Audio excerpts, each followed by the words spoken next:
Bagong brand from Sontes, yan po ay made in China, ay nilaunch ng Bristol Motorcycle Group. At ito nga, ang dami nilang bagong model, 4 na scooter at isang adventure touring bike na 700cc.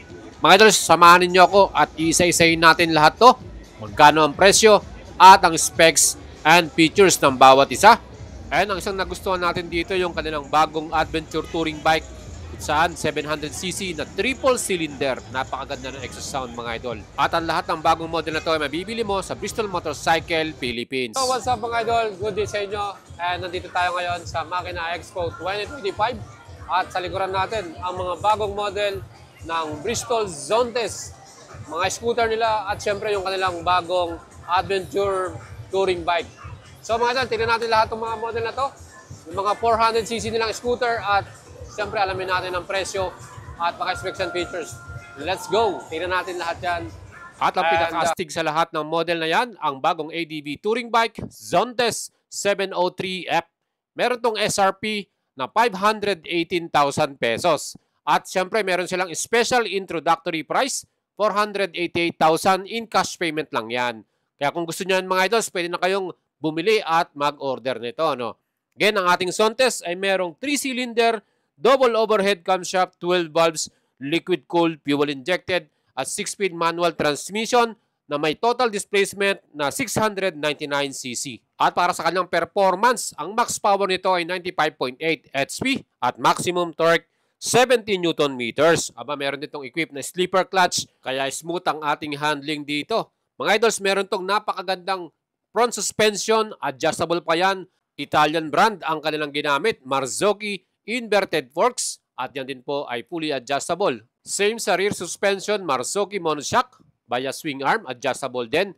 At ang ating tire dito gumamit sa harapan ng 120/70 by 19 inch Michelin tire yan at naka-rim spoke. Sa likod naman 170/60 by 17, same na Michelin tire at yan po ay tubeless at naka-rim spoke mga idol. Ang brakes naman ito ay naka-JH1 caliper at equipped ng ABS. Mga idols, meron ditong traction control at pwede mo pang switch off. Ang upuan naman ito ay may height na 830mm at ang kanyang fuel capacity 22 liters mga idol. Plus meron siyang total weight na 228 kilograms. Napaka-modern din ng kanyang display. Colored TFT na yan at syempre meron tayong riding modes dito, sport mode at road mode. Plus mga idol, itong bagong model na to, meron na rin siyang dash camera, front and rear. May USB port charger din ito, equipped na rin at naka-crash guard na rin mga idol. Kaya talagang sulit na sulit pag binili mo to. 703F, ang color na available nyan ay gray at black. At i-check naman natin ang mga 400cc scooter ng Zontes. Itong 400D version with SRP 348,800 at introductory price. Pwede natin mabili ng cash to less 30,000. 318,000 na lang, 800 pesos mga idol. At kung i-compare mo to sa isang NMAX B3, halos kasing laki lang siya. Pero syempre yan po, Expressway Liga dahil 400cc ang kanyang engine, single cylinder at yan po ay naka 4 valves, liquid cooled CVT transmission with max power 38.2 HP at max torque 40 Newton meters. Aba mga idol, ito po ay naka-telescopic perch sa harapan at dual shock naman sa likuran. Colored TFT display na rin ang kanyang pinaka-meter at yan po ay meron ding riding modes, eco at sport mode. Plus, equip na rin to ng tire pressure monitoring. Plus, meron ding phone mirroring. Mga idol, ito pong bagong model na to ay naka-keyless system na rin. Ang remote nito para siyang watch, no? Ang ganda. At yung kanyang pinaka-charger, meron na rin tong USB Type A at Type C. Mga idol, yung kanyang mga ilaw, lahat po yan LED, ano? Talagang super formado. Plus, ang ating ilaw sa likuran, pag nag-brake ka talaga, kitang-kita mo dahil ang laki ng kanyang ilaw na display dyan. At ang mga wheels nito, ang front tire niyan ay may sukat na 120/70 by 15 inch. Sa likod naman, 140/70 by 14 inch. Malaki din yung ating luggage compartment. Tingin ko kasi dyan yung half-face no, na helmet. At napaka-komportable ng upuan nito mga idols. Ang sukat ng kanyang seat height ay 760mm. Total weight naman ito ay 175 kilograms. May mga bulsa rin tayo dito. Pwede nating ilagay yung mga cellphone natin. Kagandahan yan. Meron pa siyang cover. Diba mga idols? Ang fuel capacity naman ito ay may total na 12 liters. Diba mga idol? Marami-rami na rin may kakargang gasolina. Diba? Ano masasabi nyo rito sa bagong 400D na scooter version ng Zontes? Tingin ko naman panalo talagang solid din, naka-alloy cast wheel to, at ang braking power nito ay J1 caliper. So maganda rin yung ating ginamit na caliper dito. Equipped din to ng ABS at traction control. O di ba mga idols, color variant ito, meron tong gray, black at white color. 318,000 pag binili mo to ng cash, kaya habol na kayo mga idols. Next model naman, ang bagong maxi style scooter ng Zontes 400e version. And shoutout muna kay Idol yung nakaupo sa ating 400e scooter na yan. Talagang subscriber natin at follower yan. Ang presyo naman nito, 368,800. Meron tong special intro price din. In cash payment, 338,800 pesos na lang. Aba mga Idol, maporma to, maxi style. Mataba siya talagang tignan at malaki, no? Super comfortable din ang kanyang upuan at may seat height ito na sukat 760mm din. Mababa din yan. Ang kanyang total weight 193 kilograms at malaki din yung luggage compartment nito. Nung nga lang hindi masyadong malalim, medyo mababaw siya, no. Well mga idols, ang bagong scooter na to, same din ng 400D pero ang advantage naman ng 400E na to, electronic adjustable yung kanyang windshield. So pag titignan mo yung specs ni 400D, ito mas advanced dahil electronic na ang adjustment ng windshield nito. Again, pareho din silang may TFT display, riding mode, sport, and eco. At meron din siyang tire pressure monitoring, phone mirroring, at meron ding USB charger, remote control na nasa watch na style. Equipped din ito ng dual channel ABS at TCS or traction control na pwede mo ring i-switch off mga idol. Ano po masasabi nyo sa bagong 400e version na to? Maxi style, may mga bulsa rin siya sa harapan na pwede nating lagyan ng ating mga gamit. Ano? Ang kanya namang fuel capacity ay may total na 17 liters. So mas marami pong fuel ang 400e mga idols versus sa 400d na 12 liters lamang. And para naman sa ating tires, 15-inch din ang ating harapan at 14-inch sa likuran. Pareho silang J1 caliper ang ginamit para sa ating braking system. Siyempre pa, expressway legal to 400cc, CVT transmission at 4 valves liquid cool. Anong masasabi nyo sa mga bagong model na to ng Zontes mga idol? Kayo po ba ay bibili nito? Ang astig din yung design ng kanyang muffler. Ano? Kung mapapansin nyo, halos pare-pareho sila ng cover ng muffler sa lahat ng mga model ng Zontes. Ano? Isa lang yung kanilang styling. Suspension naman ito ay naka-telescopic forks sa front suspension at naka-dual shock absorber naman yung rear suspension itong 400e version. Itong color gray na variant, ano, color blue yung kanyang mag wheels. Kaya talagang maporma din. At multi-spoke yung design. Mga idols, itong 400e, 400D ay talagang halos the same. Pero yun nga lang, electronic adjustable dito sa ating 400e at mas malaki yung gas capacity, 17 liters. Ayan po yung kanilang difference. Ano. Kung kayo itatanungin ko mga idols, ano yung mas makukursunadahan nyo rito?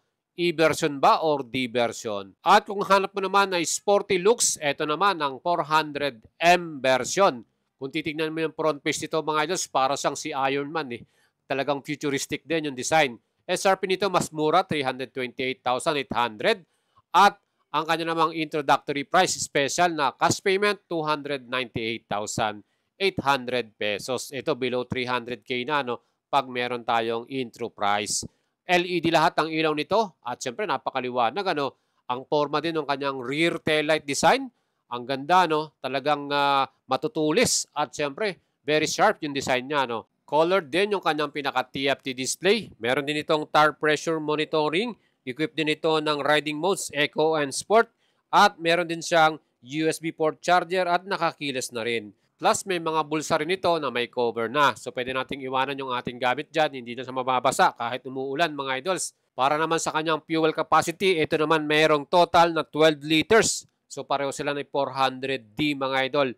So yan po ay 12 liters din. At ang ating namang mga front suspension ay naka-telescopic forks at sa rear naman dual shock absorber din. Okay din yung kanyang compartment. Pareho sila ng style ni 400D, di ba mga idols? Malaki din at malalim yung kanyang pinaka-luggage. Mga idols, itong kanyang gulong ay may sukat sa front na 120/70 by 15 CST tire ang ginamit at 140/70 by 14 naman sa likuran. Naka-alloy cast wheel din ito mga idols ha. At J1 caliper yung mga braking na ginamit nila dito. Equipped to ng ABS at TCS or traction control. Siyempre yan po ay 400cc at merong 4 valves liquid cool at expressway legal din yan. Next model naman, ang pinagkakaguluhan at pinaka-trending sa lahat ng model ng Sontes na nilabas ng Bristol, ang 400G. Ito, adventure scooter, fully loaded na to mga idols with SRP 398,800. Sa kanya namang introductory price, special na price to, 368,800 for cash payment. Pwede kayo mag-apply sa atin mga idols via YL Finance. 120 plus lang yung kanyang 20% all-in down payment at 14,000 plus yung kanyang 3 years to pay. Pwede kayong mag-PM sa atin kung gusto nyo mag-apply via installment sa mga model na to ng Sontes at i-assist at tutulungan natin kayo makakuha niyan. Again, ang Sontes 400G, yan din po ay 400cc, single cylinder, 4 valves, liquid cooled, CVT transmission. Talaga naman po, 400cc expressway legal. At ang design po ng kanyang pinaka-muffler, talaga naman, futuristic din yung style. Mga idol, ang kanyang suspension sa harapan, naka-inverted forks at sa likod naman, dual shock absorber with sub-tank. At the best dyan, yung kanyang mga wheels ay naka-rim and spoke na rin. Ang front tire size nito ay 110/70 by 17 at sa likod naman 150/70 by 14 inch. O diba mga idol, CST yung tires na ginamit nila dito. Again, yung kanyang pinaka-front brake, naka-J1 caliper and equipped ng anti-lock braking system harap at likod. Pagdating naman sa likuran natin, meron din yung TCS or traction control na pwede rin nating i-switch off pag nasa off-road tayo. Again mga idols, ang bagong model na to talagang super ganda, no? Fuel capacity nito ay 17.5 liters. Ang dami nating gasolina. Ang bigat naman ng 400G model ay 203 kilograms at mataas din ang kanyang ground clearance 180 mm. Plus ang seat height nito 770 mm. Kaya perfecto sa mga Pinoy dahil kaya natin to at abot natin mga idol. Ang ganda rin ng kanyang upuan, ano? Makapal din yung foam at komportable sa rider. Siyempre para sa ating OBR or passenger, pwede rin yan. At siyempre mag-enjoy din sa kanyang rides. Mga idols, yung kanyang DFT display, colored din at maganda rin at malinaw. Ano? Siyempre meron tong tire pressure monitoring. Equipped na rin to ng riding modes, Eco and Sport. At meron din siyang napakalaking compartment. Ayan po mga idols, nasa loob din yung kanyang charger Type A and Type C. Sa compartment natin, kasya daw dito ang 2XL helmet. Ganon siya kaganda. Meron din tong park brake lock. Pag nagpa-park tayo, secure ang ating motor. At syempre, meron din tong auxiliary lights. Pwede nating i-open yan, lalo na sa gabi, yung rides natin. Meron din siyang hazard light. At ang kagandahan dito, pwede mo ring i-switch off yung traction control at yung ating ABS rear. O, di ba mga idols, sulit na sulit, di ba? Ang presyo nga nito ay 398,800 at pwede mo mabili via cash 368,000. Napaka-forma rin ng kanyang front headlight, ano? Again, meron tong dash camera, ha? Front and rear, pwede mong may record yung inyong rides, ha? Kaya talagang perfect itong adventure scooter na bago ng Sontes 400G. Kung gusto nyo pong bumili ng mga model na to, pwede natin kayong ma-assist at matulungan sa Bristol. At syempre, via YL Finance, pwede kayong mag-apply ng financing. Send message lang kayo sa ating FB page, Boyat Salabaria, and we will assist and help you mga idols. Ride safe po at ciao!